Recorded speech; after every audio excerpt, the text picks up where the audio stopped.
How did you start functioning and working at the age of 16? Where did it all start for you? It started with a lot of inspiration to see my mother work tirelessly with 4 kids, raising them and everything. So it was more of an inspiration that I want to learn what she's doing, not to help her in any kind or something, but for me, she's the epitome of success. It wasn't a day's job. It took like few sessions in about 3-4 months to kind of identify that I might have ADHD. Functioning as an entrepreneur with the ADHD, I won't say it's easy. It's not easy. It's any disorder for that matter is not easy, but you kind of use it in a betterment of yourself. So I use it as a weapon. It makes me highly creative. Don't save out kids from getting hurt, or especially if they're in business, or saving them, because you're saving them to not learn those lessons. And it's very important. It is important to face the world. Do you identify as someone or know someone who's constantly managing their impulsive behavior, hyperactivity, including fidgeting, overthinking, internal restlessness, or is easily distracted and tends to forget things and have frequent mood swings? These are often the symptoms of attention deficit hypersensitivity syndrome, also known as ADHD. It is a disorder that more often than not goes undiagnosed in adults and is mostly dismissed in high performers, and more specifically if they are women. In my conversation today, I have a second-generation entrepreneur who, after 3 years of therapy, got diagnosed with ADHD very recently. Shruti Verma, co-founder of Skoodos and SELIN Club, began working at 16. From being raised by a single mother to finding her roots and learning the ropes under her and rising to the occasion as a partner in the ventures with her mother eventually, while managing the pressures of building on the legacy of a second-generation entrepreneur, there's a lot that I learned from this conversation. Now, let's hear what this CXO talks. Thank you for being here today, Shruti. I think I really feel very grateful because this is a conversation that's been long due. Yeah. And one of our friends who's introduced us is very special to both of us. So thank you for doing this today and being Thank here you on so CXO much. Talks. Thank you so much. It is, it's not just the opportunity of doing this. It's a lot. It comes with a lot of gratitude and love for the entire work that you've been doing with all of your ventures. It's just amazing. I am inspired. It is women like you Yeah. who continue to give me this sense of just going ahead, being So- inspired. And for somebody like you who started off at a tender age of 16, when most of us probably didn't even know what we wanted in life. Yeah. And there you were as a teenager, just getting your hands dirty, Yeah. not just dipping your feet in the water, but just taking a dive into the ocean. Yeah. How did you start functioning and working at the age of 16? Where did it all start for you? It started with a lot of inspiration to see my mother work tirelessly with 4 kids, raising them and everything. So it was more of an inspiration that I want to learn what she's doing, not to help her in any kind or something, but for me, she's the epitome of success. What success looks like, okay? Not in terms of how much money you make, not in terms of what titles you hold, but as a person, as a human being, she's the epitome for me. And with her, I have grown through, like, professionally and personally. So watching her do things for people, and she was mostly working for underprivileged kids and women. So that is how it is. I wanted to do that. I wanted to make a difference. Actually, that's where the entire spark ignited. Yeah. Yeah. And how was your childhood before that? Because at 16, you'd want to be doing very different things. Yeah. But getting into work, yes, sure, your mom inspired you, and you had you were 4 siblings. Yet, how was it for you growing up years? They were not very great in terms of family background and everything, but it was with the entire energy to get out of our situation. What was happening in the family was too strong from our side, and we just wanted to do something that would get us out of this mess. Childhood wasn't that great when it comes to mental health, or even psychological growth of a child. It wasn't like that. elder sister syndrome. Even though I'm not the eldest, I always had it. Seeing what was happening, be it abuses, be it a lot of other things, it kind of takes you back, but yeah, it made me who I am. But I could have been better. People tell you that trauma makes you better and everything. I would rather have it the other way. Yeah. And was work kind of something that became an escape from the trauma? Yeah, for few years it did. I just didn't know what else to do. It was either just hustling or going out. I was a rebellious child. There was no other way. There was a lot of rebel. There was a lot of not knowing what to do. But my mom, being that magnet, kind of held everything together. It is not like that we had all rosy relationship from the beginning. It was very hard. It took few years for us to find that groove going, but yeah, that was about it. Yeah. And as a 16-year-old who got indulged in work alongside your mom, help me understand how was it for you? Because I would assume that, when anybody would have their kid coming to the business, the kid might be probably pampered, maybe made to sit and probably boss around. How was it for you? Oh God, I love this. I love to mention this. So I was never a child who was, especially in the workplace, I was not given a silver spoon. I was not given a chair to just sit on and rule. I am the most pampered child after my youngest brother, but till then I was. And I was the last one to even go to the hostel. All of them went to the hostel in their schooling days. I was not. I was the last one to go. So I was very pampered. But in the office, my mother taught me that there's a line. There's a line wherein I stop being your mother and I become your leader. And that's how it is. So it wasn't that I was fed, okay, plate pe rakha hai, le lo, and things like that. It wasn't like that. So I started off with doing normal Excel sheets. I understood that. Then I was in charge of making calls to the students who had enrolled them into the enriching courses that our NGO was offering. From that to even collecting the data, and from that I got into employee sheets and employee files. Everything is corrected or not, checklist. From very smaller place I started, but I'm glad I did, because now I understand everything, every department. I can do everybody's job. That's why, and that's how I've grown. It's not that I was, okay, you sit in this chair and this is yours and now rule. It was never like that. So that actually helped me. It used to piss me off to a level that I can't. She has thrown me out of the office many times. She has suspended me from the office many times. But I'm glad that she did. It has been a ride. Yeah. Yeah. And here you are now, a second generation entrepreneur. Yeah. There's one thing that I want to show you. Okay. And this is a video from one of our very dear friends. Okay. I want you to have a look at this, and then we'll chat further. I think as you grow older as an individual and as an entrepreneur, it becomes really difficult to find role models that are relatable to you. But I was very fortunate to have found Shruti in whichever way, professional, and then built a relationship which went beyond the professional realm.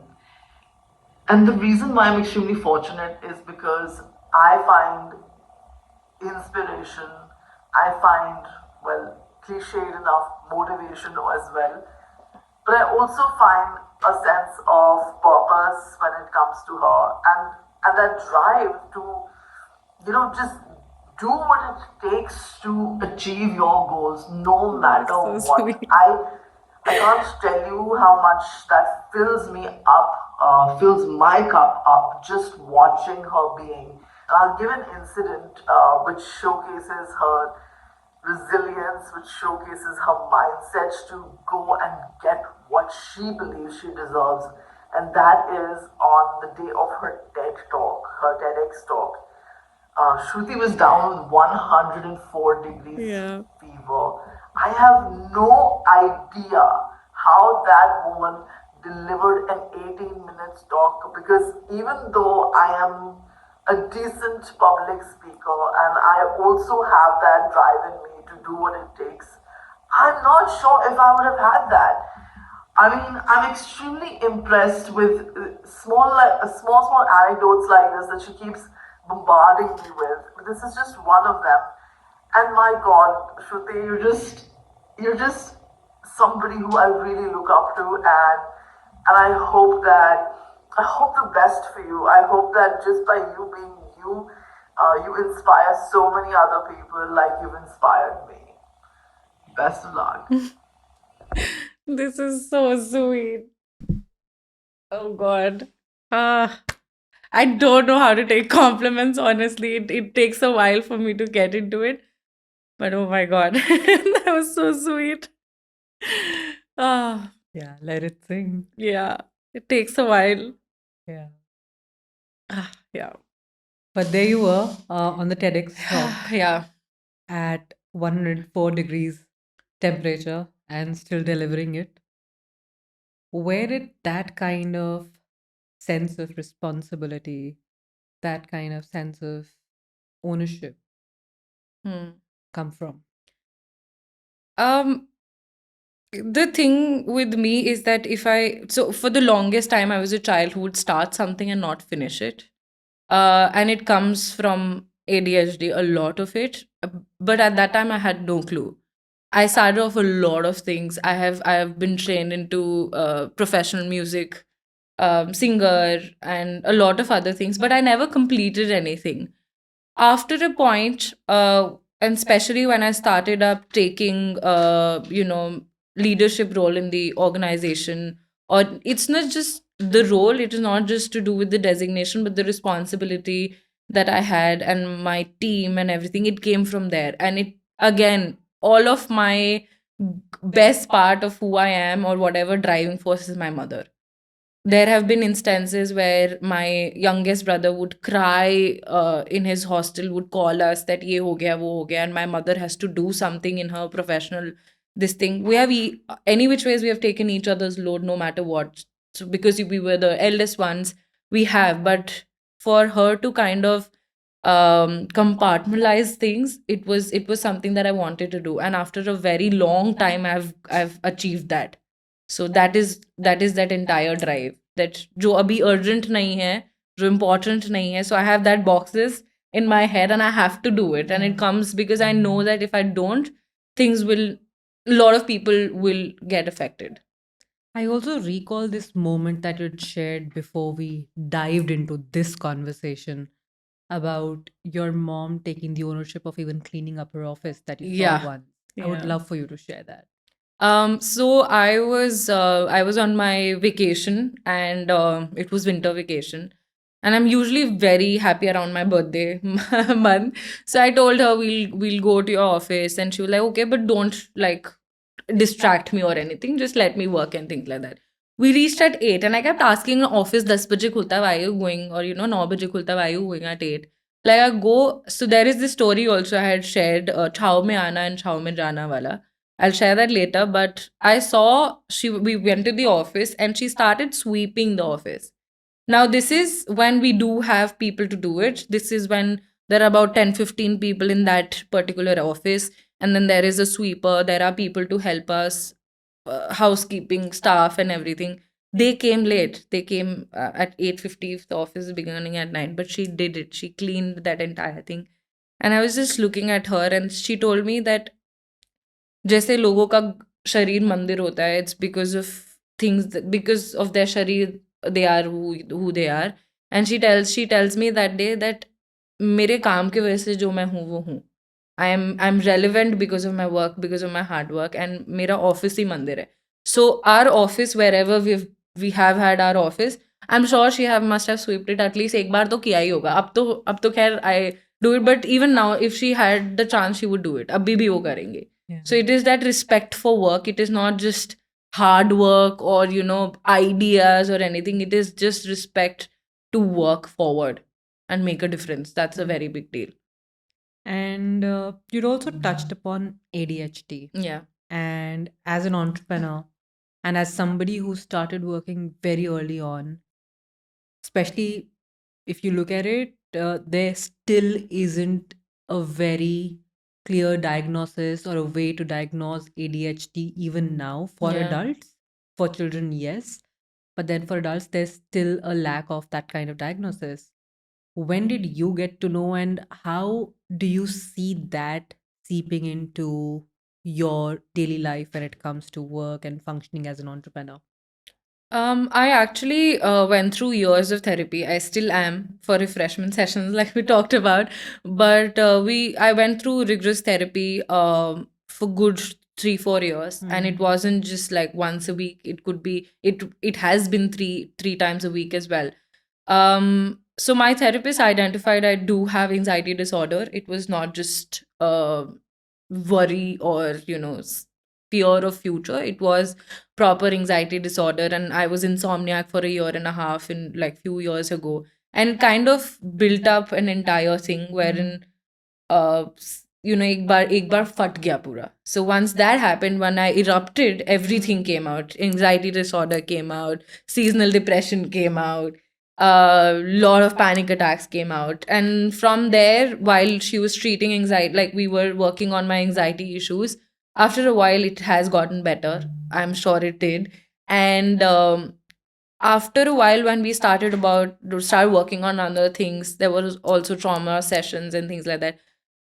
A few sessions in, she told me that I want you to take a test. There was a test that was given to me because she thought that I do have a borderline ADHD, and then that time there was an entire theory of adult ADD. I think a year, 2 years back, and from there we started working on and kind of getting into the my body language, the way I talk, how frequently I change the topic of discussions, how frequently I'm fidgeting, or if I'm hyper focused, if I get annoyed, if people kind of disturb me when I'm working, and all of those things eventually kind of identify. It wasn't a day's job. It took like few sessions in about 3 4 months to kind of identify that I might have ADHD. But then I started noticing the patterns. I started reading about it, and yeah, that's when I realized it is. And while functioning as an entrepreneur with the ADHD, I won't say it's easy. It's not easy. It's any disorder for that matter is not easy, but you kind of use it in a betterment of yourself. So I use it as a weapon. It makes me highly creative. How? It makes me creative because I'm hyper focused, and I'm distracted. I'm easily distracted. But it also gives me that focus. I can finish a task which is अगर 3 घंटे लगते हैं किसी चीज को खत्म करने के लिए, I can finish in 30 minutes. I am multitasking and everything, but that creativity boost that it gives me, it's insane. Yeah. So I'm working it on my benefit. So there's an basically. upside to There it. is 100% there is, but it also kind of disturbs your entire being a lot, because sometimes you're hyper focused, and normally people would not know that you have ADHD. People have a tendency to kind of nudge you a little bit, or you're in a meeting and somebody comes in. Even if my housekeeping staff is coming to give me my coffee, I would get thrown out of the conversation just like that.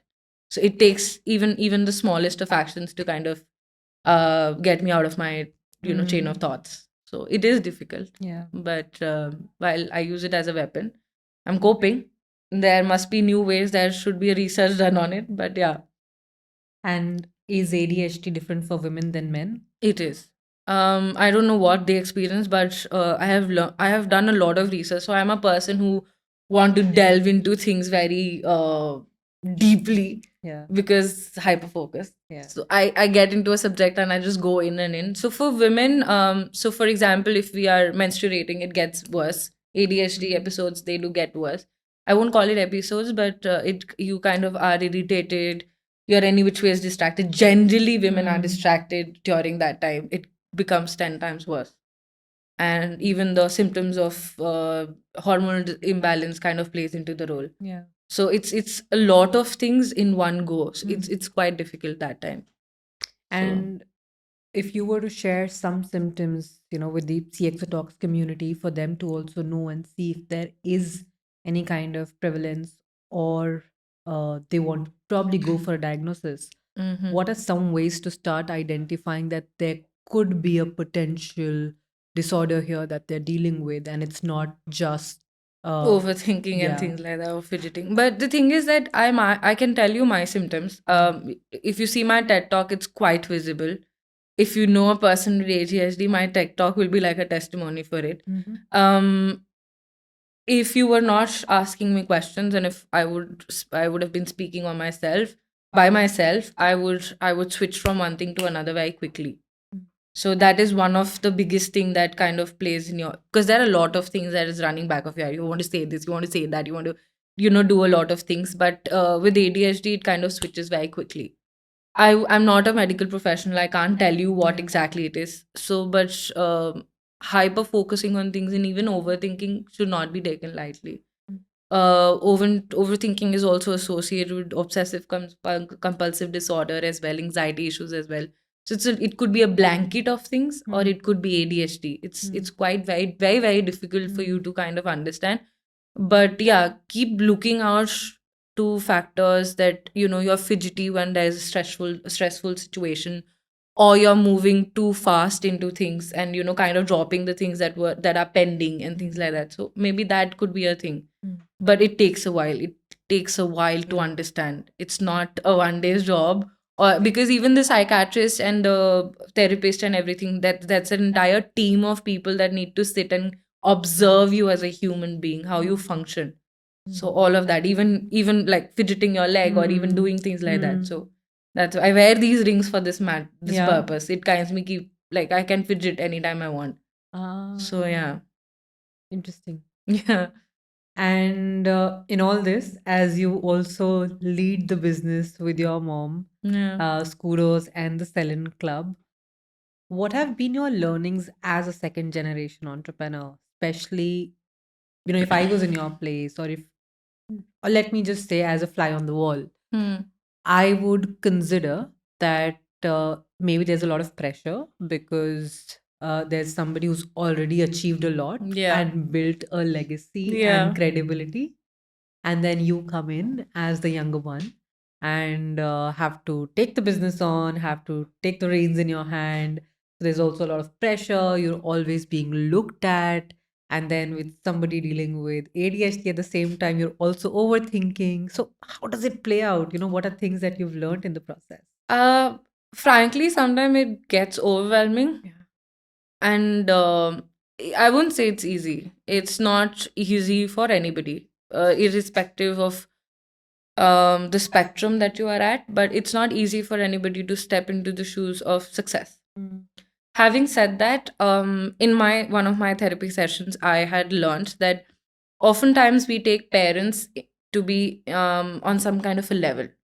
And a pedestal. Yeah. So when you kind of think of them as a human being, remove them in your head as parents, that they are supposed to be right, they're supposed to, because they are also pressured into a lot of things.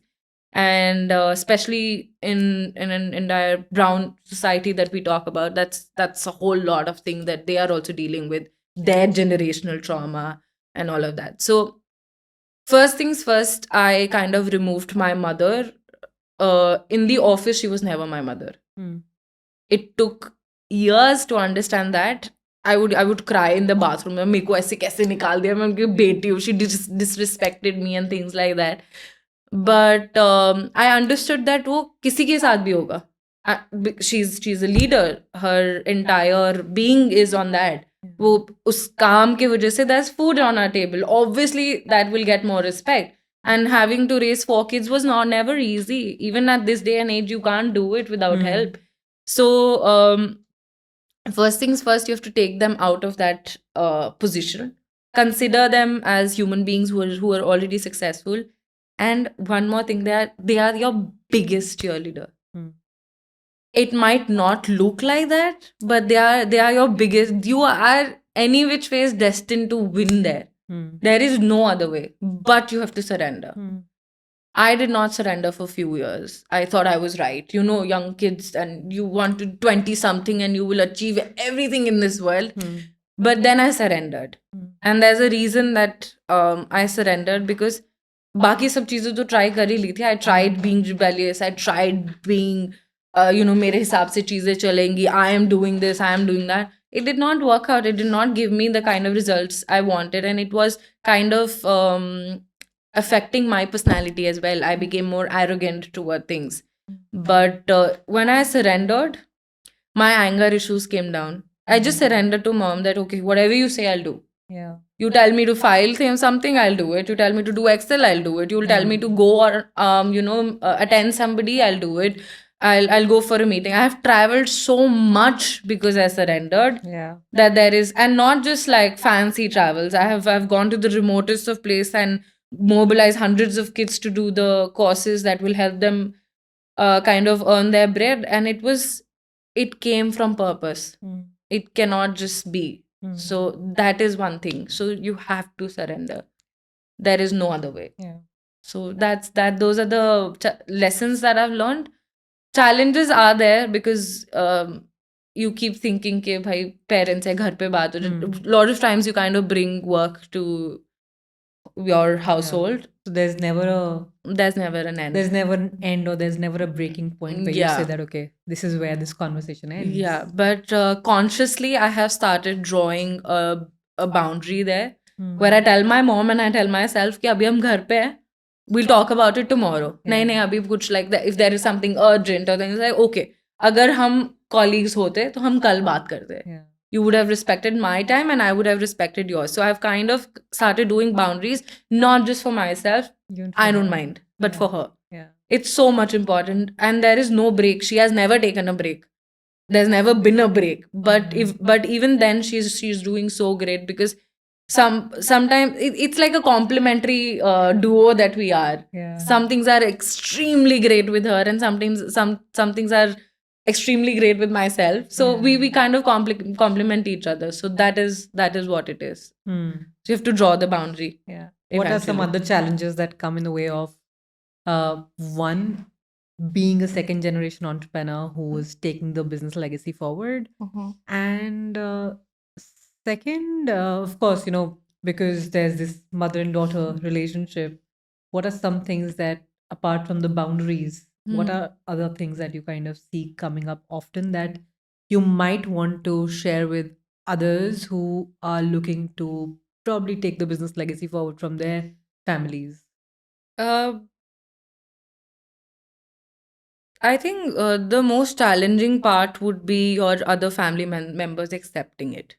When I say this, it comes from a place of human tendency of envy. A lot of other people think that, okay, and I'm not just talking about in terms of random family members, I'm talking about the closest one. It's not something bad, but it's quite natural for a human being to feel kash mein ye kar pati, or the desire if you could have been there, kind of a thing. So it does come up a lot. But eventually, if you're okay, so one thing that is envy and kind of jealousy, but it's not visible, but you know it that wo kabhi kabhi aa jata hai, and it pops up in the conversation during family meets and things like that. It's very controversial for me to say this, but it is there. हाँ हाँ आप तो इसी के साथ रहोगे because you work with her, and yeah you understand that is why it is. आप तो इसी के साथ काम करते हो इसलिए पूरा दिन इसी के साथ रहते हो and things like that. But people fail to understand that in the office, we are partners. Before she was my boss, she specifically told me not to mention her as a boss. Now we are partners. Yeah. In the office, there's a complete different dynamics that we share. But in the office or in the house at the dining table, she is my mother, and people often forget that. People think, "Acha, ye to bias hi hogi." My mother might be biased for me, or I might be biased for my mother, of course, because I'm spending so much time with her. But it's very controversial for me to say that, but it does come up, and I don't know. A lot of people might not agree with it, but it is true. Yeah. It is the matter of the fact that there is. So yeah, that is one of the biggest thing that comes up every now and then. What else?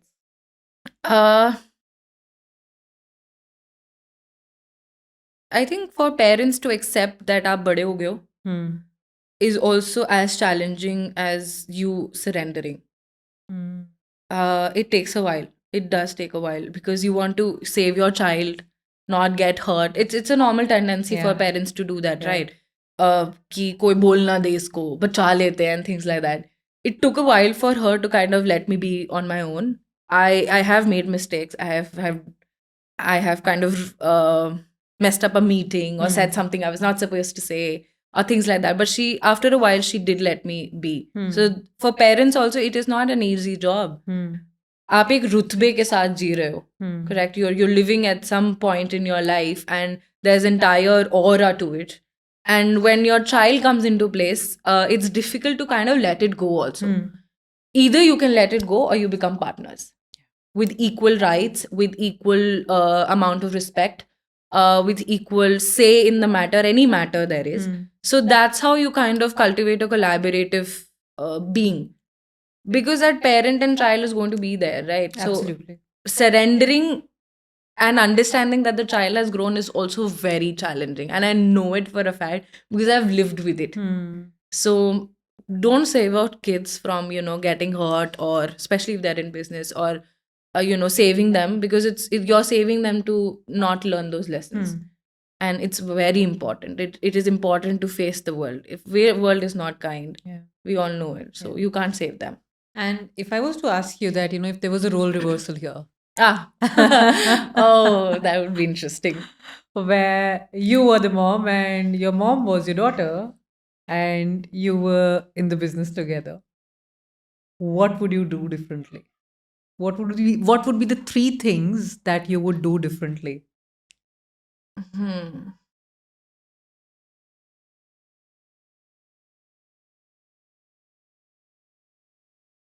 I really don't know the answer for it, because uh, we've grown together. So a role reversal, I think I would not do it in the business point of view. I would rather do it in a different manner. That if I was her mother, she's not kind to herself. Okay. Because you're so used to stress, and you're so used to that hardship, that normal things are not normal. Like a slow day will kind of give you anxiety and things. It does, eventually it does. But she has worked a lot on herself. But I would tell her to take a break.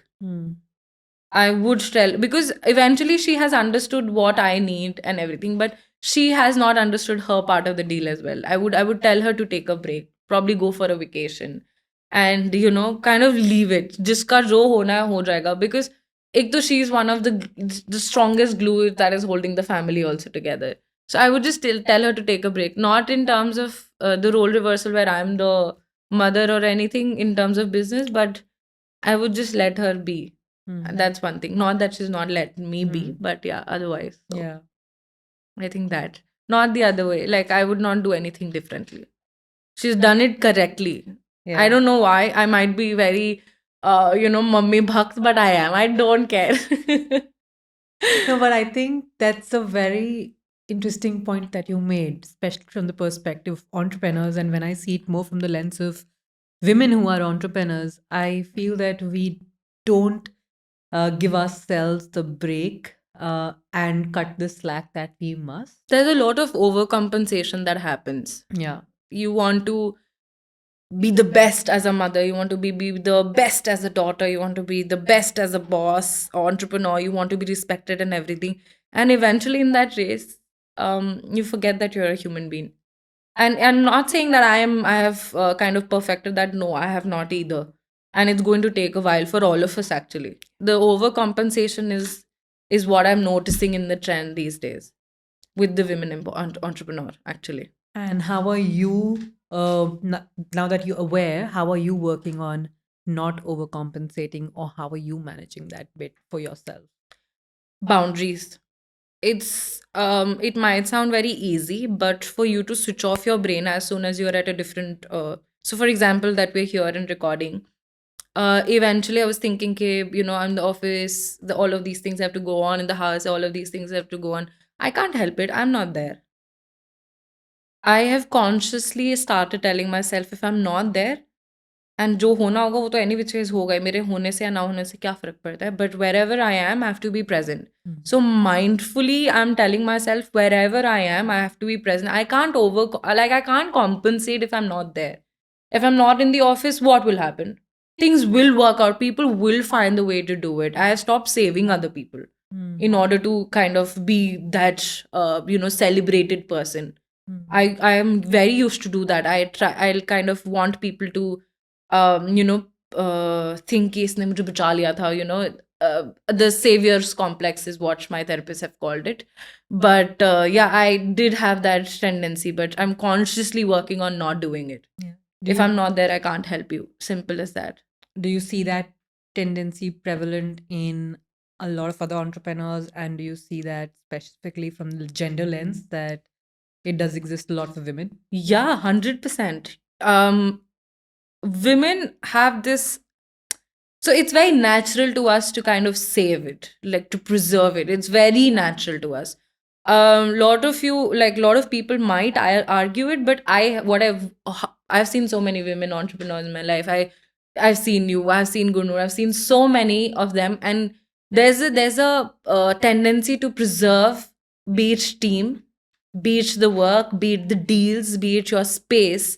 There's the tendency to preserve it is so much, and it's quite common. It's not that it's just with me or you or anybody. It's quite common, and it is fairly difficult to be there in that space. It's not healthy, and it takes a while to kind of disconnect from that part. But is it necessary? It's not necessary. Obviously, it's not. If it's if it's empowering you to do something, great. If it's not giving you results, don't do it. ADHD gives me so many results, man. I love it. I mean, life would have been so boring if I was not an ADHD person. I mean, imagine. I can imagine so many things, birds flying and things like that in a random color, or my notes even popping out, and I can visualize things. I have a visualized thinking. I can do that. Imagine life would be so boring. So it's the same with if it's yielding you results, please do it, but do it in a healthy manner. Yeah. I don't even anxiety gives you a lot of gut sense of what is going to happen, or you're kind of prepared. Sometimes obviously it is bad. I'm not promoting having anxiety issues, but it gives you a sense of what is going to happen, or you might prevent it. So everything has a bad side and a good side. If you can use it to your benefit, please do it. Yeah. Irrespective. Yeah. And with that, I want to understand this part. We are towards the part of the conversation where we're moving towards the CXO Talks Ritual. And before we do that, I want to know what is your ritual, Shruti, especially as somebody who has multiple things to take care of, not only as an entrepreneur, but also as somebody who deals with ADHD and anxiety issues. Uh, of course, you have therapy that you've been going to, you mentioned, but what are some other tools in your toolkit that you kind of continuously go back to keep yourself centered, to get yourself anchored? What are those? I have 4-5 things I do. Is one, I write. Mhm. Either I type or write. I get it out of my mind then and there. So for example, if you're in stressful situation and your mind is going into multiple direction, I just write. I vomit everything on the paper. That's one thing that I do. Second, I know the situation. If I'm in a situation and it's getting heated, or it is, and nobody is going to get benefit of that conversation, I walk away. I take a bitch. I kind of calm down. Either go for a drive or walk. Actually, walk around. I prefer driving around. Helps me calm down and focus. So I go on a drive to kind of get myself into perspective, being rational. That is one thing. Third thing would be I arrange my things. Arranging things not only kind of makes the space clean and everything, but it kind of helps me think while I'm doing it. So I hate folding clothes, man. I hate arranging my cupboard, but I don't let anybody else do it. It's because I know if it'll get bad, I'll only have to do it, but it helps me so much. Yeah. So much. Fourth would be nature.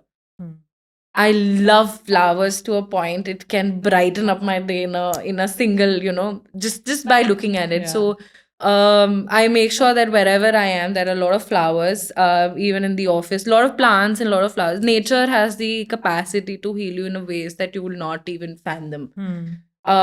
Whatever you like, wherever you are, you should be connected to nature, because I won't say that there's no God or anything, but nature is the highest power in my sense of being. So it can help you heal a lot of things. It does. And you talked about driving. I know I love it. doing that for I myself, love especially when driving. I'm very stressed out, Yeah. very anxious. I think a good drive definitely helps me, minus all the traffic. I don't even mind the traffic as long as I'm in the car sometimes. mind. Yeah. I It love gets to it. me.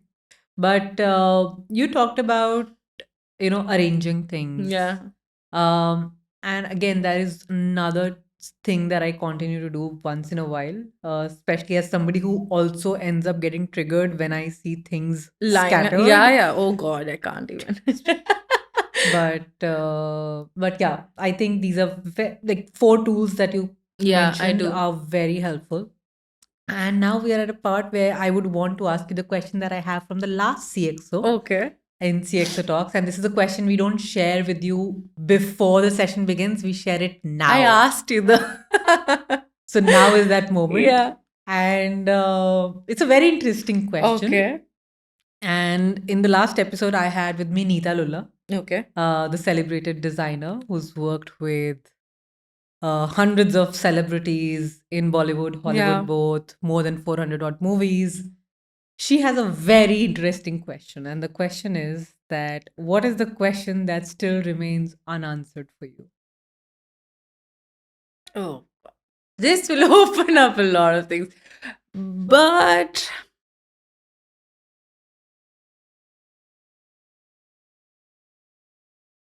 okay.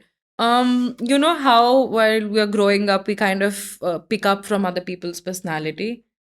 Um, and I have spoken about this a lot, many times in my podcast, in my few talks with people that, and you live by your designations, right? What you hold as your prized achievements.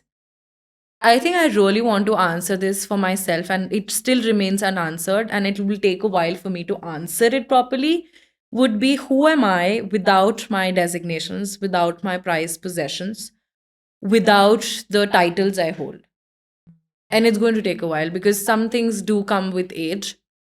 I don't maturity does not equal to the years that you've spent on this earth, but some things experience will teach you. And I'm waiting very excitedly for that moment that I find this answer. It's a beautiful question and a very Yeah. powerful one. Yeah. Yeah. It used to make me anxious because the first time I heard it, I was like, ab kya bataun? Like, what do I tell people? And it was asked in a public forum. I was very honest about it.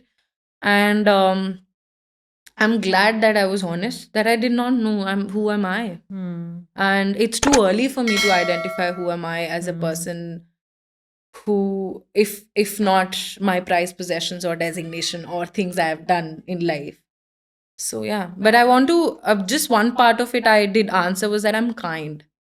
That's the only thing, but the entire part of it still remains unanswered. So that would be. We'll wait for the answer to come through. Yeah. I can't wait for it. And it'll take a while, and I'm Yeah. prepared for it. Yeah. You can't get these answers just like that. Yeah. So I'm glad I will wait for it. So yeah. Thank you for sharing this. You're welcome. Now it's your turn. It's your turn to pass on the CXO Talks ritual and ask the question, pass it forward to the next CXO. My question would be, if not this, if not what you're doing right now, if not this, then what क्या बन सकते थे अगर ये नहीं तो? So that would be my question. Interesting. Yeah. Thank you. And with that, it's a wrap. It's been a fabulous time was having this amazing. conversation. Incredibly insightful. Yeah.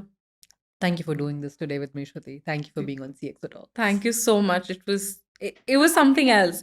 It's usually like, the other way around. I'm the person who's like in my workspace, I'm the person who's doing it's really nice to kind of share my insights, my journey, my everything that has been there, and in very interesting manner, not in a depressive manner, because that can happen. It's very tiny, line there is.